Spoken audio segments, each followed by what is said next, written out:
Boa noite, irmãos. Tô gravando esse vídeo aqui porque eu tô tendo que responder vários comentários no YouTube, no Face, sobre Apocalipse, ou sobre minha opinião sobre igreja, sobre esse tipo de coisa, até pra mim economizar tempo e digitação. Quando eu tiver algum comentário, por que desse vídeo, eu já vou pegar esse link desse vídeo e já mandar lá. E o que eu acho bacana também, que dá para pessoas me conhecerem melhor. Eu acredito que todo mundo devia fazer pelo menos um vídeo no seu canal se apresentando e tal, pra gente se conhecendo, né? Eu gravo os vídeos de Apocalipse, não é pra doutrinar, irmãos. Não é pra entregar profecias pra humanidade. Não. Eu tenho a minha visão de Apocalipse. Eu tenho a minha interpretação de Apocalipse, que eu creio que é Deus me dando o meu Deus. A minha intimidade com Deus me leva a isso. Aí eu posto os vídeos. O versículo-chave de qualquer vídeo, qualquer postagem minha é: examinar tudo e retende o bem. Eu não estou doutrinando ninguém, não estou falando para ninguém me seguir, para alguém aceitar aquilo como verdade. É para examinar e reter o bem. E quando eu posto, a intenção é essa. Mas as pessoas acham que eu estou doutrinando, que eu estou ensinando, que eu peguei de alguém, que Aí, para esclarecer isso aqui, examina, retende o bem, meu irmão. Retende o bem. Um erro que os fariseus fizeram, que os judeus fizeram, sabe, foi o quê? Eles criaram um Messias na cabeça dele e ficaram esperando esse Messias vir e estão esperando até hoje. Por exemplo, eles sabem que o cara, para ser o Messias, o Messias, para se tornar o eterno sumo sacerdote, ele vai ter que passar pelo banho da purificação, ser ungido e ter o sacerdócio entregue pelo sumo sacerdote para assumir. Só que o verdadeiro e único Messias, que é Jesus Cristo, ele veio, o banho que ele tomou, cumprindo Isaías, foi lá no batismo, que Isaías fala, ele foi contado entre os pecadores. Então o batismo dele foi lá. E na hora que o banho dele de purificação foi lá. Na hora que fala que ele vai ser ungido, eles estão esperando o tempo ficar pronto, vir aquele cara com a pompa toda e ungir o Messias e tal, e tal, e tal. O verdadeiro Messias, que é Jesus Cristo, foi ungido por uma mulher que quebrou o perfume, derramou na cabeça dele, e Judas ficou revoltado por causa do valor do perfume. Tudo indica que aquela mulher pode até ser Maria Madalena, pode até ser uma ex-prostituta ou algo nesse sentido. Essa foi a forma que ele foi ungido. E o sacerdócio, quando o sacerdote rasga suas vestes, ele está renunciando ao seu sacerdócio. Na hora que o Caifás rasgou as suas vestes diante de Jesus, ele estava renunciando ao sacerdócio e entregando para Jesus. Porque Deus apresenta a profecia, mas é Deus que tem que apresentar o cumprir dessa profecia. Porque o Antigo Testamento, boa parte foi escrito no hebraico antigo. A gente sabe que no hebraico cada letra tem o significado de uma frase e tem uma simbologia numérica. Então a gente tentar no português explicar, traduzir, colocar Deus dentro da nossa interpretação, não, filho. A Bíblia foi escrita para quem crê.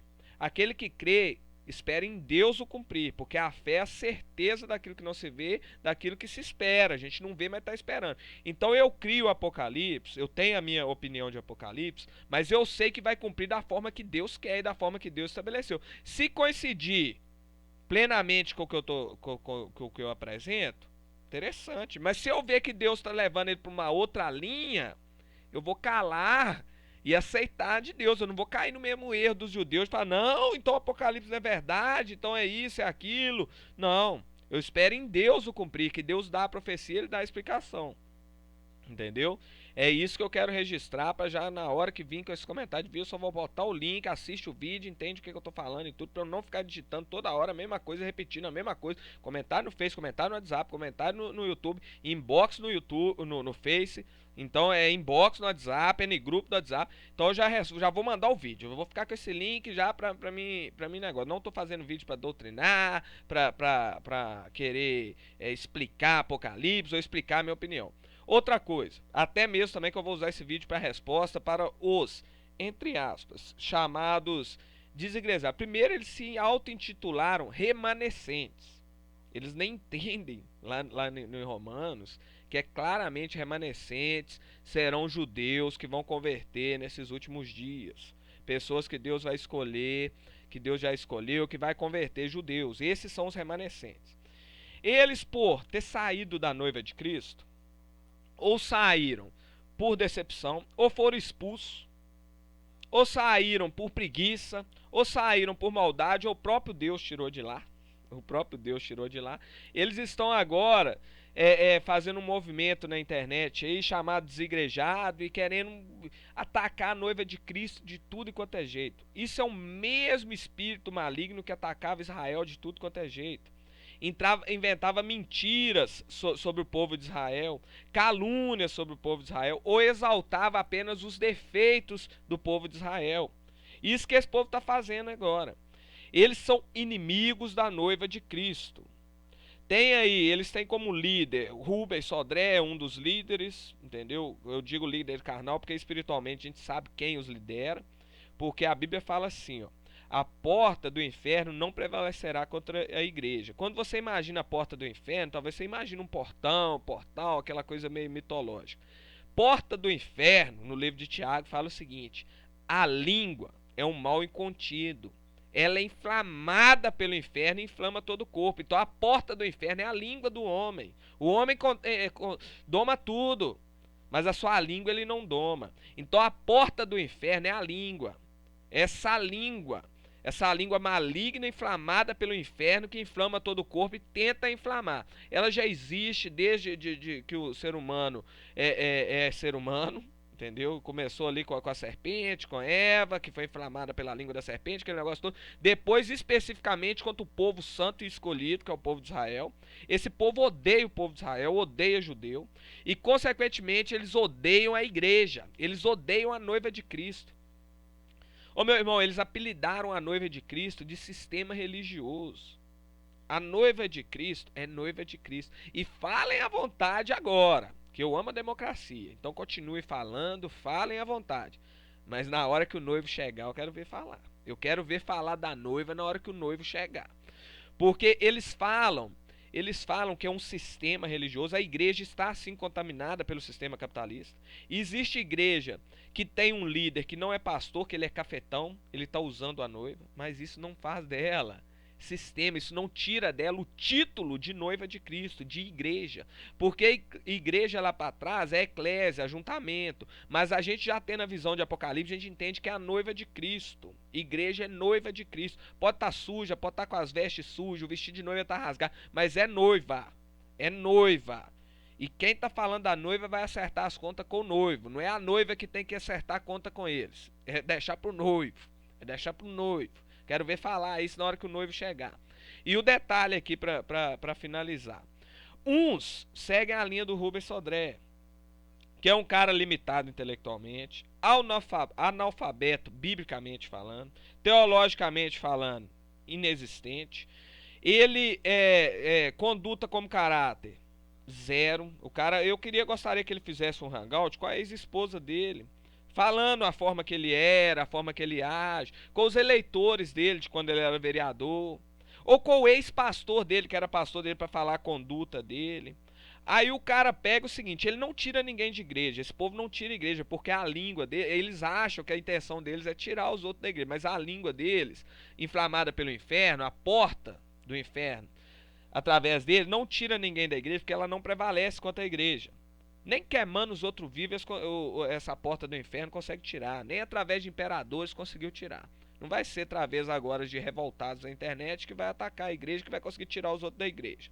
Mas eles fazem um trabalho terrível, porque a pessoa que se machuca lá dentro da igreja, dentro da noiva de Cristo, por um pastor que está errado, ou por um irmão que está errado, ou por ela mesmo que não soube entender as coisas, etc, etc. Essa pessoa sai para fora, e chega aqui fora, vai pra internet ou vai no negócio, aí esse cara, em vez de ajudar a sarar a ferida da pessoa, esse tipo de pessoa, joga pus na ferida da pessoa, que elas já são minadas de pus, são minadas de infecções, de bactérias, ela joga na ferida da pessoa. E infecciona a ferida da pessoa, dos machucados, dos nécios na fé, entendeu? Elas pegam esse tipo de pessoa, que a pessoa que já tem um pouco de maturidade espiritual, logo vem que elas são portas do inferno para ir contra a igreja, mesmo não prevalecendo, elas vão. Tem a linha do Caio Fábio, por exemplo. Hoje em dia o Caio Fábio diz, faz o que tu queres, há de ser tudo da graça.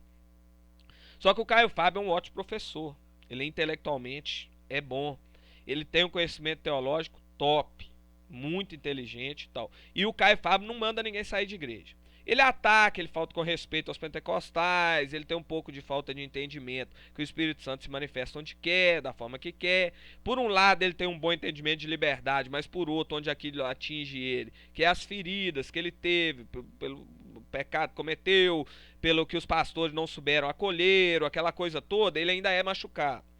Então é um cara machucado que ainda expressa, mas pelo conhecimento intelectual ainda não chega no nível satânico de um Rubens Sodré ou dos Rubenitas, que são aqueles que seguem a doutrina do Rubens, ensinam o Rubens, usam o apelido que o Rubens pôs na igreja, que o diabo pôs e através da boca do Rubens transmitiu do sistema religioso. Eles usam esse apelido, como os povos vizinhos tinham o costume de pôr apelido pejorativo em Israel, em Jerusalém. É o mesmo tipo de principado, o mesmo tipo de grupos de demônios que usam essas pessoas. E os frutos dessas pessoas, elas não amam, não perdoam, não dividem muito ou pouco, se preocupam com o dízimo. Realmente, o dízimo de Malaquias, gafanhoto devorador é gafanhoto, abrir porta do céu é chuva. Mas quem tem que preocupar com isso, quem tem que ter responsabilidade sobre isso é quem dizima, é quem está na noiva de Cristo. É nós que podemos falar. Eu sou membro da Igreja Batista de Contagem, eu posso falar da noiva de Cristo, eu posso combater, porque eu faço parte. Agora, quem está do lado de fora nada mais é do que instrumento de Satanás para tentar inflamar. Tem a língua inflamada pelo inferno e tenta inflamar tudo. Então vamos cobrir esse povo de oração para que Deus restaure, Deus salve e que eles venham a entender a verdade que está no Evangelho de Cristo, que está no Sermão da Montanha. Ama, divide, perdoa. Forte abraço a todos, meus irmãos. A paz de Cristo. Jesus está chegando, o noivo está chegando. O noivo está chegando.